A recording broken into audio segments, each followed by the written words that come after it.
The dark energy survey results are in. An asteroid strike on the moon would be a boon to science. Mercury might not be totally dead, and NASA continues to test its nuclear rockets. All this and more in this week's Space Bites.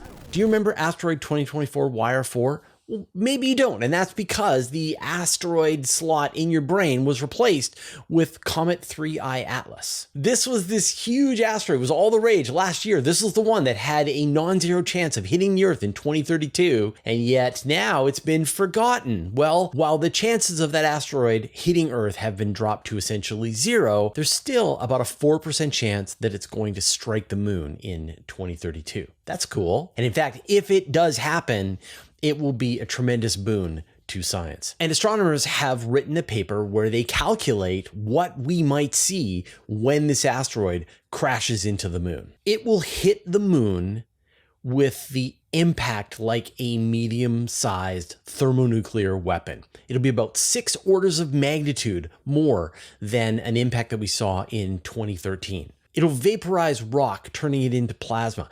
It will be easily visible from the Pacific, which will have nighttime at that time watching the moon. It'll make a crater 1 kilometer wide and 150 to 260 meters deep with a 100-meter pool of molten rock at the center. And then this melt pool will be visible in infrared telescopes for a while as it slowly cools down. It'll make a moonquake of magnitude 5 on the surface of the moon. And then it'll hurl material off of the surface of the moon through space, and some of that will actually enter the Earth's atmosphere. And it's estimated that about 400 kilograms will actually survive entry through the Earth's atmosphere and land softly enough that then scientists can get their hands on it and study it. It's a free lunar sample return mission. So while I'm really glad that 2024 YR4 wasn't going to hit the Earth, I really wanted to hit the moon. Got a story about this from Andy Thomaswick. Chemical rockets are kind of incredible, like that you can just light things on fire. You can mix chemicals together. It produces exhaust gases. You can use this to go to space, and you can use this to go to other planets like Mars. The problem is the exhaust velocity of the chemical rockets, the speed that the gases are coming out the back of the rocket. They're fast, but they're not fast enough. And so you want to have a rocket capable of firing these exhaust gases out much, much faster. That gives you more thrust. And an idea that NASA has been working on literally forever, well, okay, since the 1960s, is nuclear rockets. So instead of, say, liquid hydrogen and oxygen that you combust, you have a fission reactor that is very, very hot. And then you use that to blast out, say, hydrogen gas out the back of the rocket at much higher exhaust velocities. It could cut your trip times from Earth to Mars by months. Maybe you could do it in 3 months, 4 months, instead of, say, 9 months. So there are a lot of good reasons why NASA has been testing these nuclear rockets. There are downsides, of course, when you are testing nuclear reactors. And so a lot of the testing came to a halt. And it's only recently that NASA has been starting to consider how they're going to incorporate space-based nuclear engines into their flight capability. And then last year, the White House, when it made its budget request, decided to cancel all of the effort into these nuclear rockets. Well, now Congress has overturned that. And so nuclear rockets are back on. And so NASA has recently tested a type of chamber that would be used for one of these nuclear rockets. Now, they're not actually testing a fission reactor. They're testing this chamber that would simulate how the liquid hydrogen would move through the reactor. They're looking for vibrations, looking for oscillations, things that would tear this chamber apart. And then later on, you would get a real fission reactor that is pulling the fuel through and sending that out the back of the rocket. And so, according to their tests, the drum was able to handle it. So another step towards some future of nuclear rockets. And, there is no specific missions that are planned for this, just a lot of separate technologies that are being tested. But, we know that Jared Isaacman, the new NASA administrator, is a big fan of nuclear rockets as a way to go to other worlds. And so we're seeing more interest in this idea. And I think that's great. Take them to space, then turn them on, and we should be able to go to other worlds in shorter flight times. Got a story about this from Mark Thompson. Okay, this is a big piece of news that might have slipped past your radar, and so I'm going to get you up to speed. As I'm sure you're aware, in 1998, astronomers announced that the expansion of the universe wasn't slowing down, it was actually accelerating. There's this mysterious force in the universe called dark energy. It was Nobel Prizes all around. But this was such a surprise. And now astronomers have been developing a range and series of tools to mark the rate of this acceleration over time. And one of the really interesting things that came out of the dark energy survey about a year ago was that dark energy might actually be evolving over time. And this connects quite nicely to this idea of the Hubble tension, that when you measure the expansion rate of the universe in the cosmic microwave background radiation, and you measure it in the sort of more nearby Cepheid variables in type 1a supernova, you get two different numbers and they don't agree with each other and their error bars don't overlap. And so maybe evolving dark energy could be one answer for this. So one possibility is that dark energy is just this constant pressure that you get whenever you have more space, the cosmological constant. The other possibility is that actually the strength of dark energy has been changing over time. So there are four major ways that you can measure the existence of dark energy. The first one is that type 1a supernova. That is what the Nobel Prize was originally given for, but there are other ways. One is measuring the baryonic acoustic oscillations. These are sort of leftover reverberations of when the universe was in a much hotter, denser state. The slight variations in temperature and density have turned into the large-scale structure in the universe that we see today. There are how well galaxies cluster themselves together. And then there is weak gravitational lensing, where you can see the effect of gravity on galaxy clusters. And you put that all together, and you have four separate probes for understanding the presence of dark energy at different times in the universe. And then about a year ago, and I'm sure you remember this, we got this announcement from the Dark Energy Survey that they had found evidence that maybe dark energy is evolving over time. And this has sort of entered the conversation in the last year. But that announcement a year ago, that only came from two of those methods of doing these observations. You've got the galaxy clustering and the supernova observations, but that didn't include the other two. So you've got the baryonic acoustic oscillations and the weak gravitational lensing. And so last week, the Dark Energy Survey released the final data of 6 years of observation with their incredible telescope. It observed for 750 nights in 6 years. It observed 669 million galaxies. It accounts for about 1/8 of the entire night sky.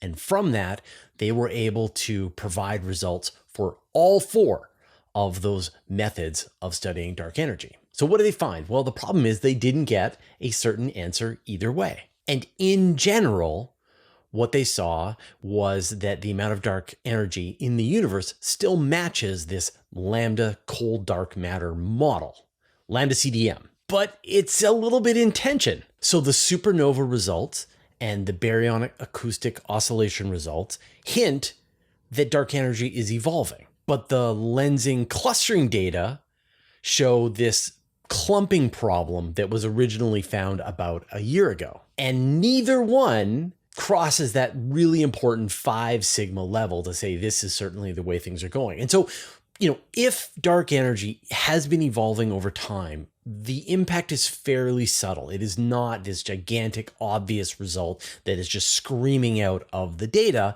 What's going on is more subtle.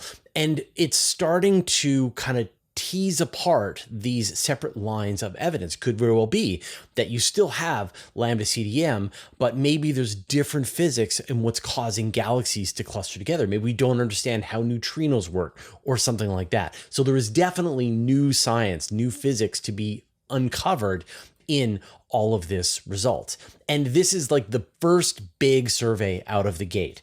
We've still got Rubin, Roman, Euclid, DESI. So there's all these other surveys that are going to be doing very similar versions of this. And so, maybe 10 years down the road, we'll have a much better answer. We've got a great story about this from Matt Williams on Universe Today. And like as usual, I'm giving you the synopsis, the quick version of this story, even though I went into quite a lot of detail.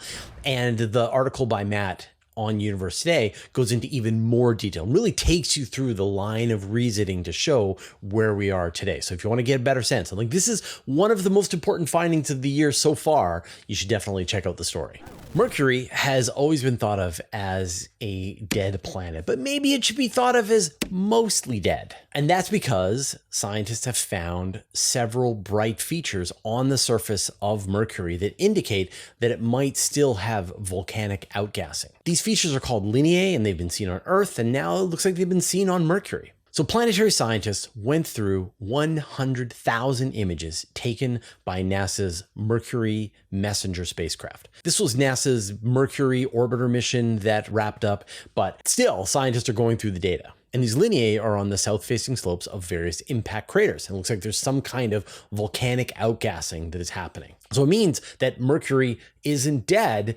It is still having some kind of volcanic activity in its center that it's making its way out to the surface. We've got a story about this from Mark Thompson. Interstellar object 3I Atlas is now on its way out of the solar system. It completed its closest pass to the sun, its closest pass to Earth.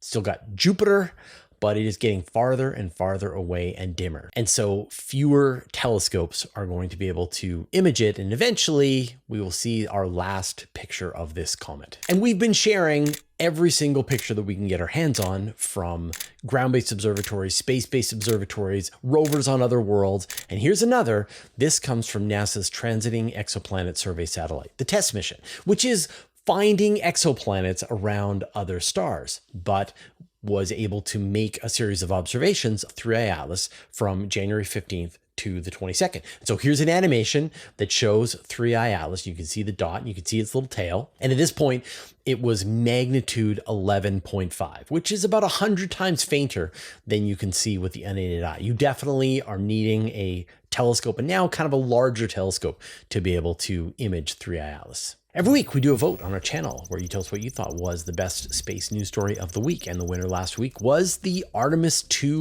rollout. So thank you everybody who voted last week. We're going to put this week's vote into the post tab on our YouTube channel. So go there, vote for the story that you thought was the best, and we will celebrate next week. Of course, the best thing to do is subscribe to the channel, click on the notifications bell, and then go into the post tab and vote for a bunch of stuff to train the algorithm you want to see these polls. We're finding more and more examples of supermassive black holes early on in the age of the universe that seem to have gotten way too big, faster than the estimates have predicted. Well, and so like, how big should a black hole be? Well, it comes down to this thing called the Eddington limit. And this puts a cap on the growth of black holes, that the faster the black hole is pulling in material, the hotter the accretion disk gets around the black hole, the more radiation this puts out, and this prevents more material from falling inward. This also works with stars, but the accretion disks around black holes are kind of like stars. And so this same process happens with them. But black holes have been seen breaking this rule with a thing called Super-Eddington accretion. What happens is that in the accretion disk around the black hole, radiation can get trapped inside all of the hot gas and material. And then as that goes into the black hole, it is taken off the table. And so it can no longer prevent new material from falling in. You also get these incredible jets that are blasting material out of the black holes. And so astronomers have found a galaxy that contains a supermassive black hole, and they're seeing it about 1.5 billion years after the Big Bang. And it appears to be feeding at 15 times the Eddington limit. And so then if this black hole is feeding at this limit, well, then now your rules for how big black holes can get is just like out the window. And so then the question is, has this black hole been feeding like this for a long time? And the answer appears to be no, that they were able to see the jets coming out of this black hole, be able to trace the amount of X-rays and radio waves coming from the black hole, and confirm that in fact, these jets are fairly recent. And so it hasn't been just constantly feeding for a long time. It's going through a feeding period right now, but it was very short-lived. So there needs to be some other explanation for how these black holes could have gotten so big so early. Got a story about this from Evan Goff. All right, now let's give you some pictures. That's why you really watch these videos, right? This is the Circinus Galaxy, which is about 13 million light years away. Sounds far, but actually that is relatively close when you think about how we're seeing galaxies that are billions of light years away. And it hosts an actively feeding supermassive black hole at the heart. It's one of the closest examples of an active galactic nuclei that we have. In fact, the problem is that at the heart of this galaxy, the region where the black hole is and where it's feeding is too bright. And so astronomers have had a really hard time picking out the features around the supermassive black hole that's there. You've got attempts from ground-based observatories, the Hubble Space Telescope, but finally, James Webb has been able to observe this, and it did this with a technique that was designed for looking at objects much closer to home. Webb has an instrument on board, the near-infrared imager and slitless spectrograph, and has an aperture with 7 hexagonal holes that it can then combine light from various sources. It can then do interference on the light from those to block various features and reveal fainter things that it's wanting to look at, kind of like a coronagraph. And so they were able to use Webb to examine the heart of this galaxy, and they were able to reconstruct the size, the shape, and the features at the center of the galaxy. And what they found was that almost all of the hot infrared emission is coming from hot dust that is really close to the supermassive black hole. Very little of it is actually coming from regions that are farther away. And so the heat coming from the supermassive black hole is concentrated, not spread out across the dust that is surrounding where it's feeding. We've got a story about this from Matt Williams. And then we've got this incredible image of a massive galaxy cluster called MAX J1149. It's about 5 billion light years away, and it contains at least 300 galaxies, but probably hundreds more. It's a well-known gravitational lens, and you can see all kinds of little arcs and twisted little galaxies, but the one I like the best is right at the very middle, where you've got this red galaxy that is being kind of distorted at the center, and that is from the gravitational lens. And for a while, this galaxy cluster contained the farthest ever seen individual star, which was known as Icarus. And then we got this updated thanks to a new gravitational lens where the new star is called Arendelle, which is like a Tolkien reference. Just shows you how much this gravity can distort the light that gets too close. Got a story about this from Evan Goff. All right, I hope you're enjoying this week's episode of Space Bites. We've got a lot of stories here this week, but you know, if you're watching this on YouTube, you had to probably watch an ad at the beginning. Now, we remove the ads in the middle of the videos, the mid-roll ads. I think they're now starting to put ads at the end of our videos. We kind of have no control over this. If we could remove all the ads here on YouTube, we would, but YouTube will no longer allow it. But we think there's a much better place where you can watch our videos, and that's over on Patreon. Now, keep in mind, we put all of our videos over on Patreon. They're completely free. There's no ads. You don't have to sign up. You don't have to pay anything. You just watch it. And to celebrate this, we put one additional story in the episode over on Patreon. And the bonus story this week is how astronomers have solved a long-standing mystery about the nearby expansion of the universe. I'll put a link in the show notes. And so go over to Patreon, watch the video there. And if you like that experience, subscribe for free on Patreon. So you're now following us, and you will get notifications every time we release a new video. And this is just a fraction of all of the stories that we're covering over on Universe Today. Usually we cover about 30 to 40 stories every week, and a lot of really cool ones this week. And every Friday, I gather up all of the stories that we covered, and then I write an email newsletter that explains all of them. There's no ads in the newsletter, and it's completely free. Go to universetoday.com/newsletter to sign up. I'm going to give you a shout out to another great source of space news. But first, I'd like to thank our patrons.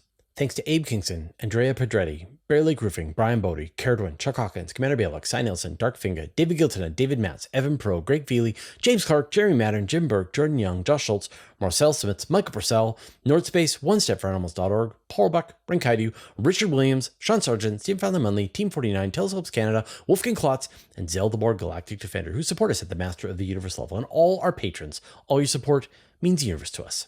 I know you're looking for good, reliable, honest sources of space news, and there's one that I think is being chronically underwatched and is very high quality. And this is the one presented by my Astronomy Cast co-host, Dr. Pamela Gay. This is over on the Cosmic Quest channel. It's part of the nonprofit organization that she runs. They do the mapping of craters on the moon and Mars, and they were able to help find the landing spot for OSIRIS-REx mission, and she does a ton of space news. Specifically, they do a show called Escape Velocity Space News. And about once a week, Pamela presents all of the big breaking space news of the week, similar to what we do with Space Bites. And so if you're a fan of Astronomy Cast and you enjoy hearing Pamela, a PhD astronomer, explain stuff about space and astronomy, I think you'll really enjoy this. She is presenting it, writing it, and she knows her stuff. And of course, she's got an incredible voice. And so if you're looking for a show to fall asleep to as well, you may want to put on Escape Velocity Space News. But don't tell her I said that part. All right. We'll see you next week.